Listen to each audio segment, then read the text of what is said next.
Okay, so tonight we start working with servlets. I'm assuming your Tomcat engines are set up, ready to go through. If not, pair up with someone so you can please see the programs in action.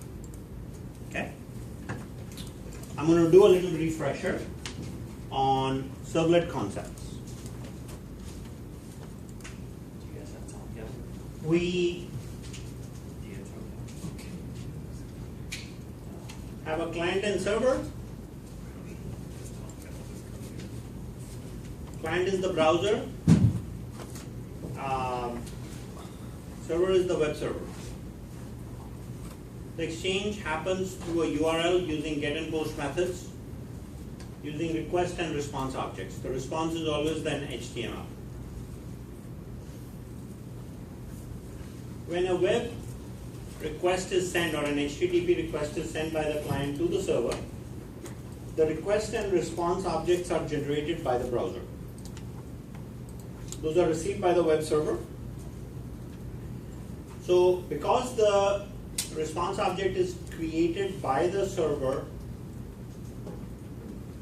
because the response object is created by the browser, the web server always knows which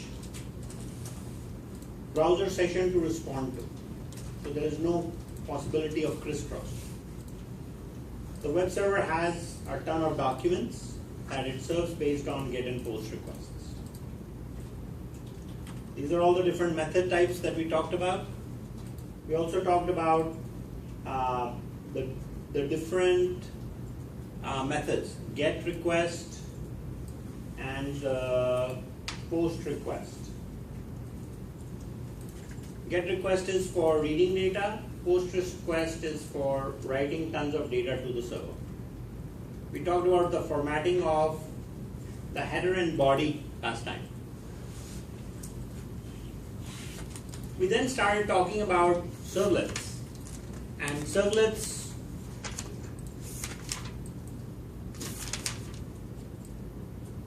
are enabled using an application engine like Tomcat, which you'll be using in the exercises today. When a request is sent by the client that includes a .jsp or a .class file, the web server will forward that request usually to a connected Tomcat, it will forward it to a connected engine. And the connected engine is typically a application server or a servlet engine.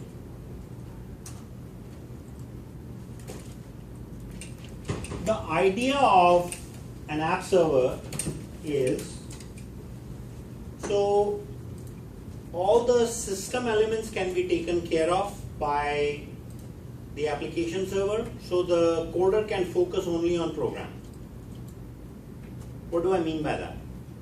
You guys are writing several lab assignments, working with multi-threading and sockets and using different collections. When you deal with application servers, you don't have to do any of that. It takes care of multi-threading. You don't create sockets. Like you will see, you basically talk to the servlet. So all of that is now configuration. So when we write web applications, right, we are dealing with several architectural elements of software: reliability, availability, scalability, performance, security.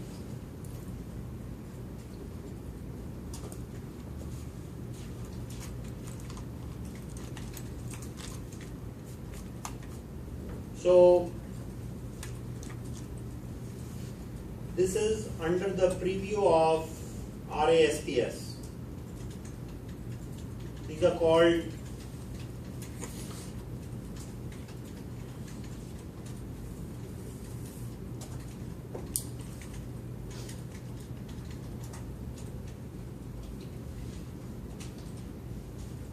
These are called architectural attributes. So to make your software reliable, generally, if you have to deal with multi-threading or sockets, that's a lot of burden to take on for reliability. So instead what we do is we pass that on to the application server. So an engine like Tomcat, right? When you run a servlet, it's a static object. It's synchronized. It only handles one request at a time. All of this comes to us for free. We simply get this application server up and running. We put our objects in it, and we're done. So the idea of app servers, guys, is to allow a developer to focus on developing objects and never to worry about these kinds of things. I mean, what is availability? The fact that you call upon a service, it's there. It's available. With a Tomcat-like engine, we can create a cluster. So we can have, let's say, 10 nodes operating concurrently. And if one of those nodes disappears, you will miss a heartbeat, but a subsequent request will be serviced by another Tomcat node in that cluster. Availability. We talk about scalability too, right? Scalability refers to the performance remaining consistent with increasing web traffic. So for example, if you are dealing with a web application and you're getting one request per second, let's say the response time of the web application is 5 seconds or less. But now you go from one request per second to, say, 20 requests per second.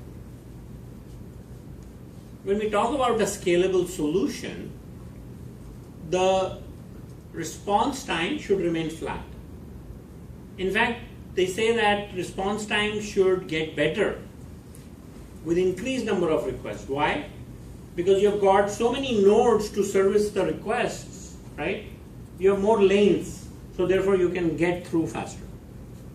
I actually think about scalability of the 680 freeway that I end up using pretty frequently, right? And I just always think that for high availability, if they could add more lanes without toll, we could get through faster, right? So I think you get scalability. Performance is just how the system operates. Because when we talk about the overall speed to be at 5-second response time, is it the database that's slow? Is it Tomcat that's slow? Is it the web server that's slow? Is it the browser that's slow? Is it the network? Right? Where are the bottlenecks? So you have to manage those all together as a whole when you think of performance. Dealing with performance is a full-time job. So I'll just leave it at that. And then we have security. Well, who has access to the Java objects that you're running? If you're running in shell programs, it's wide open. But if you are running in an application server, well, you have users, roles, you have more controlled access for which objects can be accessed by which user. And that's all configuration based. So the idea of app servers has become that it's actually created about 15 years ago, it created a job of what is called a system engineer. We used to have network administrators that used to take care of installing and managing operating systems and databases.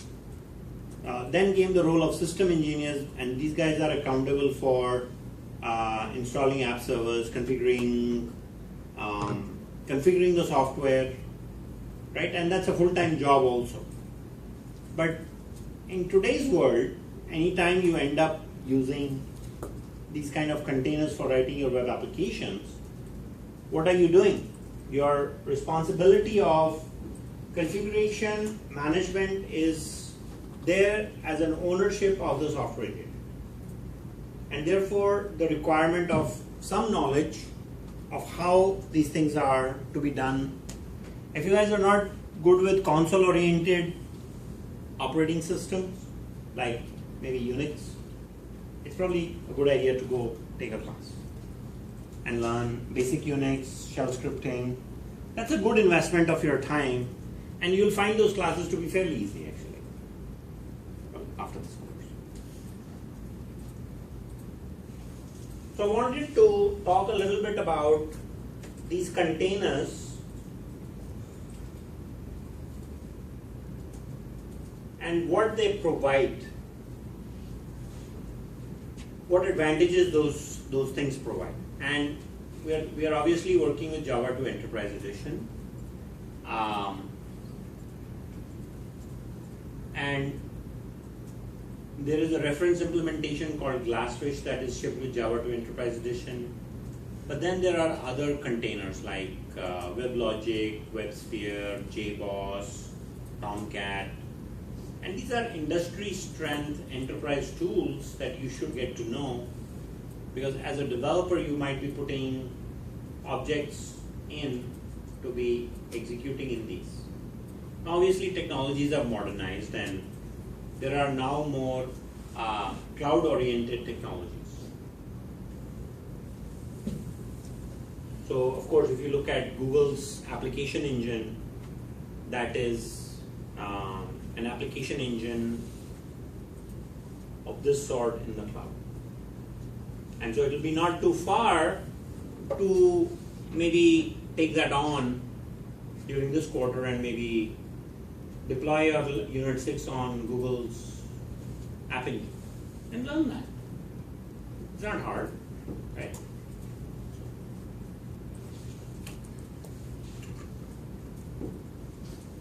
So what happens is you end up creating applications with servlets and Java server pages that integrate with, that become the bridge to using different types of middleware as listed on the right side of that slide to provide connectivity to different sorts of clients, whether those be mobile or web applications.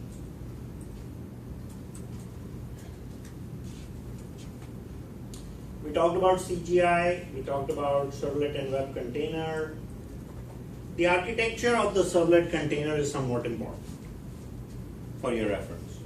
When a request is passed from a web server to a servlet container, the references to the request and response object that are generated from the browser are passed to the servlet container. Request becomes means for input. Response becomes means for output from the servlet. Servlet is a singleton, it's synchronized, and the way the servlet works is there is an init method which is the code constructor for the servlet. We will see that today. There is a service method that is called, that is the gateway method. And the servlet engine uses the service method to look at the request, and then it says, hey, is this an HTTP request? If the answer is yes, it looks at the header, it says, is it a get method or is it a post method? And then accordingly, the service method will forward the request to one of these two guys, do get or do post. Once the request is passed to do get or do post, well, you know, things begin. And this is the signature that you need to pay a little bit of attention to. Because in that signature, as you will see your first servlet in a moment, the doGet method has instance of request and response, HTTP servlet request and HTTP servlet response. And then inside the servlet you can simply start coding. These are all the APIs we're going to get to know: servlet request, servlet response, and servlet output. So I'll say let's get on with it.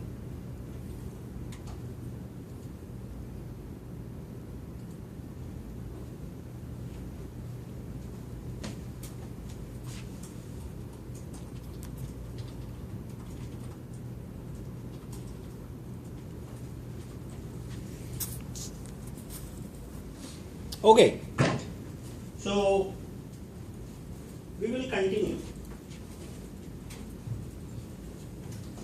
So as you can see here, a little bit on the servlet lifecycle. Servlet will get loaded, and it will initialize the servlet using the init method. The servlet is going to live in memory and until it receives client requests. So servlet does not have to have the accept method like you wrote one with the server socket, because it's part of the application server implementation. It's not required. So you see, you can already see that the amount of work you have to do for talking on sockets is reduced immensely. All you did was configured an application engine, and there is a web server, and web server takes care of all the socket connectivity. Because when you go to port 8080, that's the web server of Tomcat engine, right, that you're talking to. So let's have a look at our very first servlet. We are importing these three packages, java.io, because we are trying to do input-output with strings to the response object. We have to include the servlet package because we are working with servlets, and we also need to include the sub-package in Servlet, which is for HTTP. When you look at this first program, please look at the signature of the doGet method. This is pretty standard. It's going to throw a servlet exception and IO exception. You can replace this with adequate try catches as described by the coding standards. We also have an input for request and response objects. So now what are we doing inside this main, if you will, for a web program? We are going to invoke this servlet using the get method. And the way that is done is we will have a URL in which we will call program1. And when we hit enter in the URL, that will send a GET request, and the servlet will receive and it will load the servlet, and then it will start processing all this. It will say, okay, let me set the content type to text HTML. Let me get an output stream, and I have this big old string that I want to set some information in HTML in, and then that string is added, and with some HTML for formatting the hello. So it says out.println. And I want you guys to see how out is linked to the response object right here. In the response object, there is a method called getWriter that basically connects the servlet with an output string to the response object. We execute and then it will print hello. Now, one of the most critical things is, well, we look at the hello servlet, the code doesn't look that complicated, but where do we put it? And I'm having you guys work with Tomcat 332 for a good reason. So you can understand the inner working of the Tomcat engine. So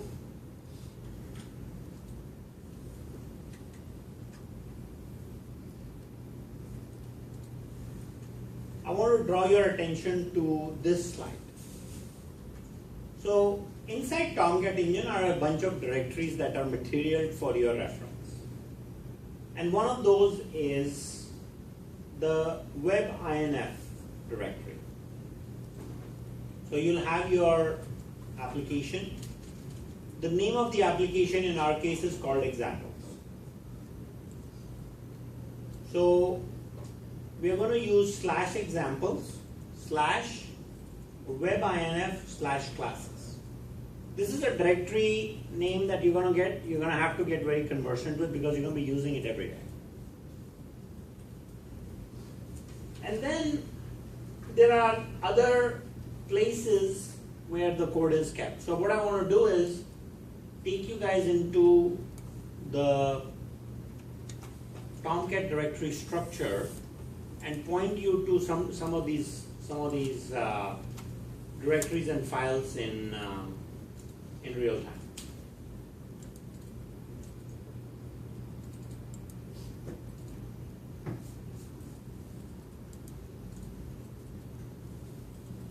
So here is my Tomcat installation.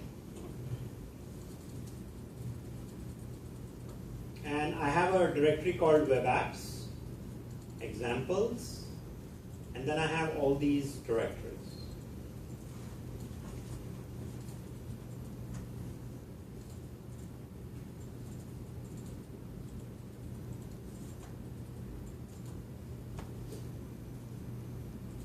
So web apps, examples,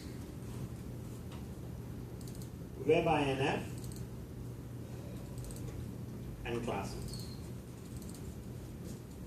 And just so you guys can kind of write this down, let me take a picture of this and put it in someplace and really kind of magnify it for you guys.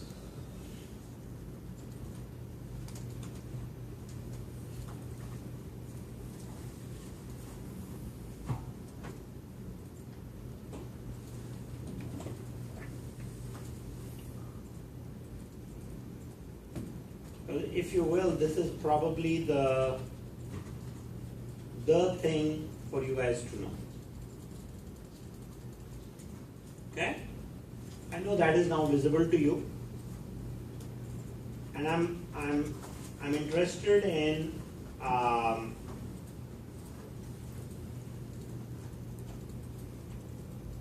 web apps. Well, not like that.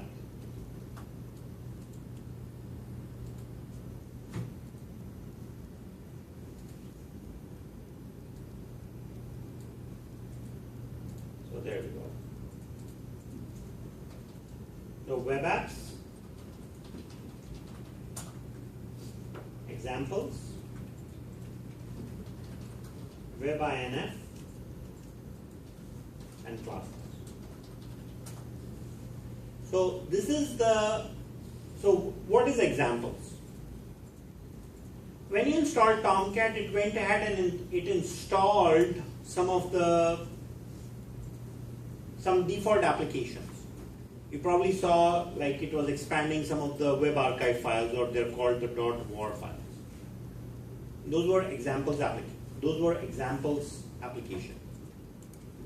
So within that, there are a ton of examples that are already existing, and what we will do is we'll go into webinf classes, and in this particular directory, I'm going to start adding my classes.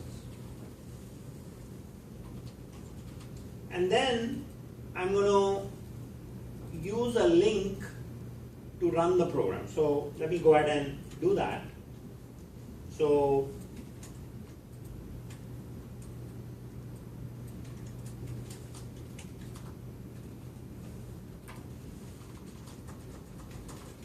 web apps, examples, webinf, classes. And to quickly cd to that directory, you can type the first letter and hit tab and it'll autocomplete for you. So as you can see, I have a bunch of Java files here, right?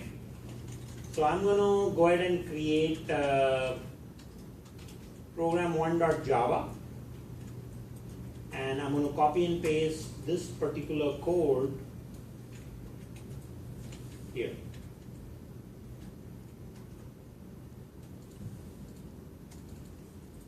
So just so you guys can see this, I just created program1.java, right? I'm going to go ahead and compile this.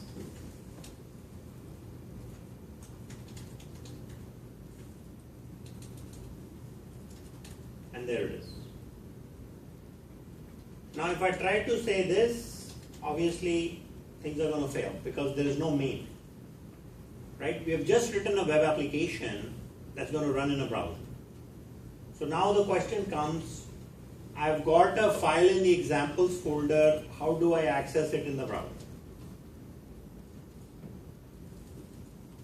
So here we are. We go in and we go to Servlets example. And if I run the hello world, that's also part of the examples folder. So allow me to throw that here.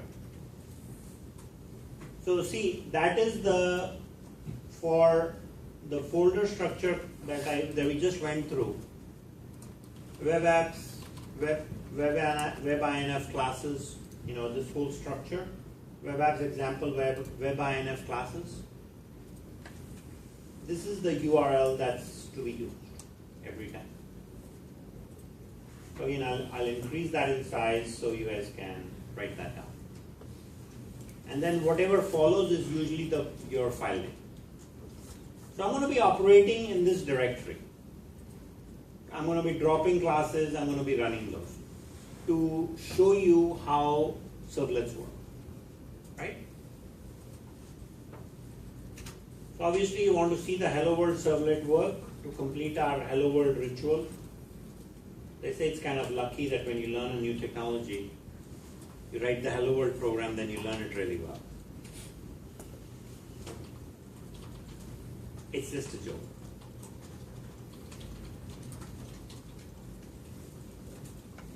Oh wow, it says program 1 not found. What is my servlet called?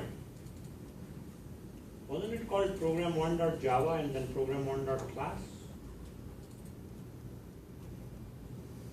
Yeah. So why is it not working?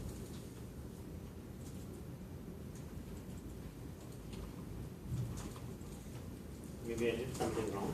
Let me try it again. So we'll call it program 1.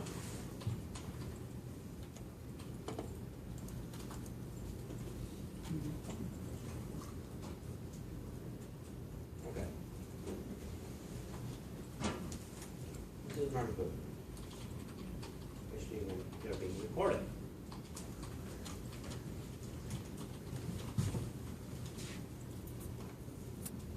Okay, so we got our basic program functioning. Issue being wrong folder name. So you load your first servlet, compile it, and then the link that we talked about works. And it loads the first servlet with a little colorful background. Although not apparent in the video, it's a little light green color thing. So, okay. So I think we're ready to move on to our second program.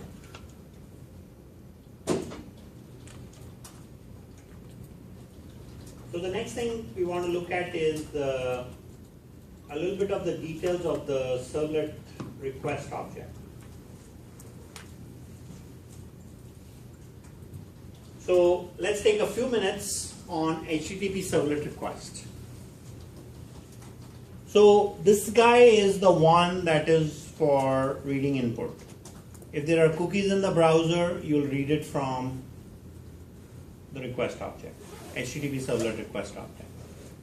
If there are a bunch of parameters that were injected using a form in a post method, we would read that information from the request object too. So let's say there's a form field with 500 form fields. There's a form with 500 form fields. And you guys know how the post is structured. There is a form field name and a value. So for us to read those values, we've got these methods. We've got a method called getParameter values, getParameter names. If we want getParameter names, we would get basically a list of all the names, like you would the way you guys are using the properties file. It's the same concept. You can also get the query string. This is for get request. So whatever is typed in the query string, you can have that as a reference. And then if you want to do, if you want to read text data, we're going to use getReader. If you want to use read binary data, we're going to use getInputString. Those are the two different methods for invocation of the stream objects for text or binary data. In the response object, we're going to either use getWriter for text data or getOutputString for binary data. And we're going to be using those two for writing output from the servlet to the response object. So the next program is basically geared to show you how this works. So we've got a bunch of imports as always. And in this particular class, we are using the doGet method. And we want to use the output string to write things to the response object. Now notice one thing. There is this a call to a method called request.getParameter. So we are hoping that there will be a attribute called file, and we want to read the value of the file property. And then we are going to, once we have read that value, we're going to print it out. And then you can see that the doPost simply calls doGet. So if you want one main, you can get others to simply forward the request, right? So like from doGet, we are forwarding the request to doPost in this case. Or from doPost, we are forwarding the request to doGet. So I'm going to go ahead and plug this into my sample here, which is called program1.java. I'm going to rename this guy to program1 so I don't have to create basically a new file. I'm just being a little bit lazy. And I'm going to go ahead and recompile it. And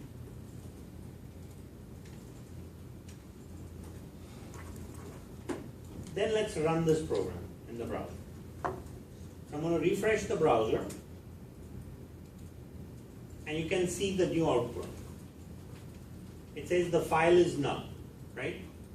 So now if I go in the URL and I say question mark, and it is expecting a attribute named file, and if I say file name is Bobzing,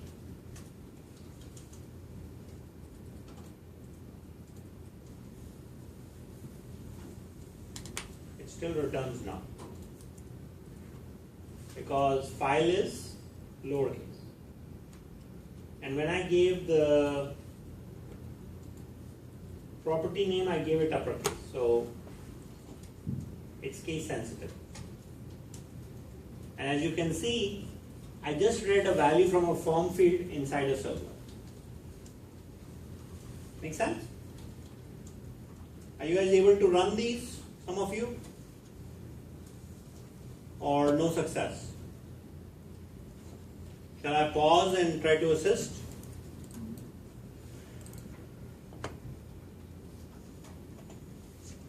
No? Okay. Let's pause and let's see if we can get these run.